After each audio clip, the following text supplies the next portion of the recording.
आज की video lecture में हम होमोजीनियस हाइड्रोजनेशन के बारे में पढ़ेंगे। एथीन का यदि आप हाइड्रोजनेशन करवाएं CH2 डबल बॉन्ड CH2 निकल कैटलिस्ट की प्रेजेंस में हाइड्रोजनेशन करवाएं प्लस हाइड्रोजन, काफ़ी हाई टेम्परेचर और हाई प्रेशर चाहिए होता है इस रिएक्शन के लिए। और इथेन बनेगा। ये रिएक्शन जो है हेट्रोजीनियस हाइड्रोजनेशन का एग्जाम्पल है, जिसके अंदर जो कैटलिस्ट है ये अलग फेज में है और आपका जो रिएक्टेंट्स है वो अलग फेज में है। ये हेट्रोजीनियस सॉलिड होगा, निकल, कॉपर, पैलेडियम, प्लेटिनम, कोई भी हम ले सकते हैं मेटल। यदि यही रिएक्शन होमोजीनियस कैटलिस्ट की प्रेजेंस में करवाई जाए तो रूम टेम्परेचर पर यानी 25 डिग्री सेंटीग्रेड और 1 एटमॉस्फेरिक प्रेशर पर रिएक्शन हो जाती है। जो इफेक्टिव होमोजीनियस कैटलिस्ट सबसे पहले डिस्कवर किया गया वो था आपका विल्किंसन्स कैटलिस्ट। विल्किंसन कैटलिस्ट है हमारा chloro tris triphenyl phosphine rhodium first complex. इसका स्ट्रक्चर इस तरह से होगा, रोडियम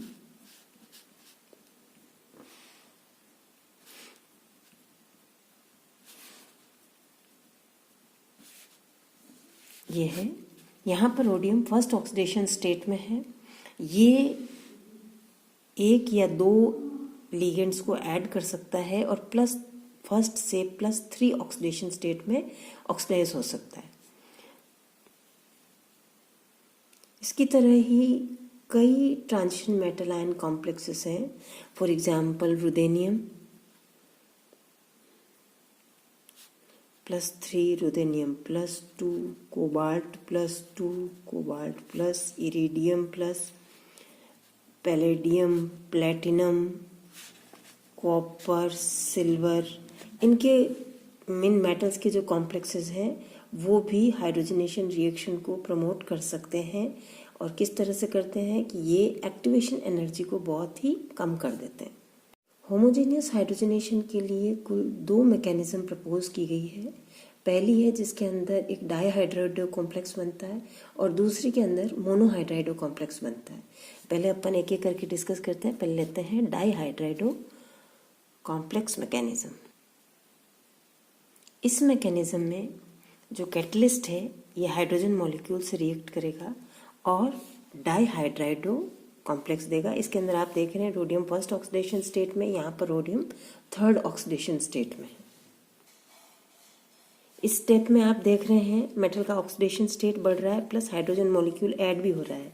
तो इस स्टेप को हम ऑक्सीडेटिव एडिशन रिएक्शन कहेंगे। ये कॉम्प्लेक्स यहाँ एक ट्राइफेनाइल फॉस्फेन मॉलिक्यूल निकल जाएगा और पेंटा कोऑर्डिनेटेड कॉम्प्लेक्स बनेगा। यहाँ पर रोडियम थर्ड ऑक्सीडेशन स्टेट में है। ये कॉम्प्लेक्स फिर एक एथीन मॉलिक्यूल के साथ ऐड होगा, एल्कीन जुड़ेगा और ये पाई कॉम्प्लेक्स बनेगा। ये पाई कॉम्प्लेक्स यहाँ से हाइड्रोजन लेके हाइड्रोजन का ट्रांसफ़र होगा और एक सिग्मा कॉम्प्लेक्स में कन्वर्ट हो गया। यहाँ पर आप देखिए, यहाँ पर इथेन का मॉलिक्यूल निकल जाएगा और वापस से ये फ्री हो गया कॉम्प्लेक्स। यहाँ पर रोडियम फर्स्ट ऑक्सीडेशन स्टेट में है। ये वापस हाइड्रोजन मॉलिक्यूल को ऐड करके और आपके पेंटा कोऑर्डिनेटेड रोडियम कॉम्प्लेक्स बना लेगा। यहाँ जो ये स्टेप है, यहाँ आप देख रहे हैं इथेन का एक मॉलिक्यूल एलिमिनेट हो रहा है प्लस रोडियम थर्ड से फर्स्ट ऑक्सीडेशन स्टेट में आ रहा है।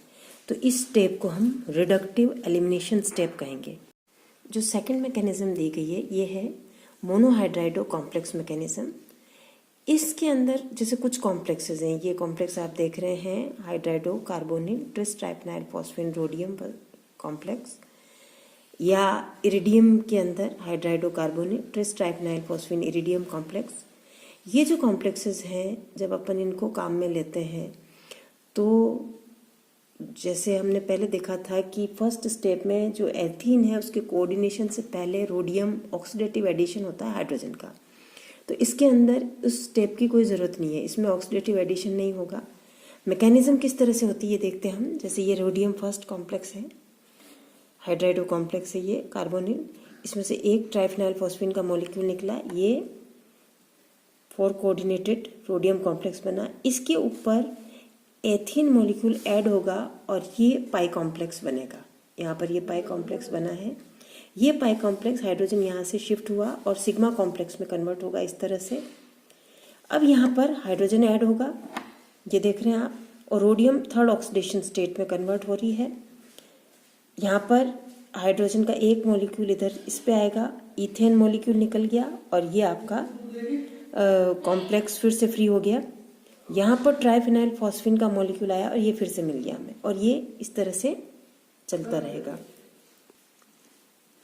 जो रोडियम कॉम्प्लेक्सेस होते हैं ये स्टेरिक इन्फ्लुएंस के लिए काफ़ी सेंसिटिव होंगे, और रेट ऑफ हाइड्रोजनेशन जैसे जैसे स्टेरिक हिंड्रेंस बढ़ता जाएगा वैसे वैसे हाइड्रोजनेशन का रेट कम होता चला जाएगा। फॉर एग्जांपल अगर हम देखें एथीन में हाइड्रोजनेशन सबसे फास्ट होगा, उसके बाद यदि एक एल्किल ग्रुप आ गया तो स्लो होगा, फिर यदि दोनों तरफ एल्किल ग्रुप आ गए तो और भी स्लो होगा।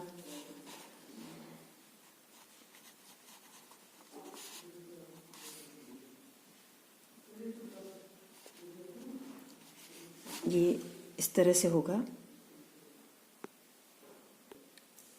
ये जो होमोजेनियस कैटलिस्ट हमने डिस्कस किए हैं ये बहुत सेलेक्टिव होते हैं, केवल कार्बन कार्बन डबल बॉन्ड को रिड्यूस करेगा। चाहे कोई दूसरा रिड्यूसिंग ग्रुप भी है, मान लीजिए कार्बोनिल ग्रुप है या एस्टर ग्रुप है या नाइट्रो ग्रुप है, तो वो रिड्यूस नहीं होगा और केवल ये रिड्यूस होगा, and it is highly regio selective. इस एग्जाम्पल में आप देख रहे हैं 2 डबल बॉन्ड्स हैं, लेकिन स्पेसिफिकली यही डबल बॉन्ड रिड्यूस हो रहा है विल्किंसन कैटलिस्ट और हाइड्रोजनेशन से, क्योंकि यहाँ आप देख रहे हैं स्टेरिक हिंड्रेंस कम है, यहाँ पर सब्स्टिट्यूएंट जुड़े हुए हैं तो स्टेरिक हिंड्रेंस ज़्यादा है। तो जो पाई कॉम्प्लेक्स बनेगा यहाँ पर बनना ज़्यादा फेवरेबल होगा और इसलिए यही डबल बॉन्ड रिड्यूस हुआ है। ठीक इसी तरह यहाँ देख रहे हैं आप इस कॉम्प्लेक्स के अंदर नाइट्रो ग्रुप भी है और डबल बॉन्ड भी है। जब अपन रोडियम कॉम्प्लेक्स के साथ होमोजेनियस हाइड्रोजनेशन करवाते हैं केवल डबल बॉन्ड रिड्यूस हो रहा है, नाइट्रो ग्रुप एज सच है। ठीक इसी तरह से इस एग्जाम्पल में देखिए आप एस्टर ग्रुप है ये और ये डबल बॉन्ड है, होमोजेनियस हाइड्रोजनेशन हो रहा है रोडियम कॉम्प्लेक्स और हाइड्रोजन की प्रेजेंस में, केवल डबल बॉन्ड रिड्यूस हुआ है, एस्टर एज सच है। तो जो सेलेक्टिव रिडक्शन के लिए यदि हमें करना है कार्बन कार्बन डबल बॉन्ड का, तो होमोजेनियस हाइड्रोजनेशन बहुत ही यूजफुल है। ये था होमोजेनियस हाइड्रोजनेशन के बारे में। नेक्स्ट टर्न पे हम मेटल कार्बोनिल्स पढ़ेंगे। Thank you.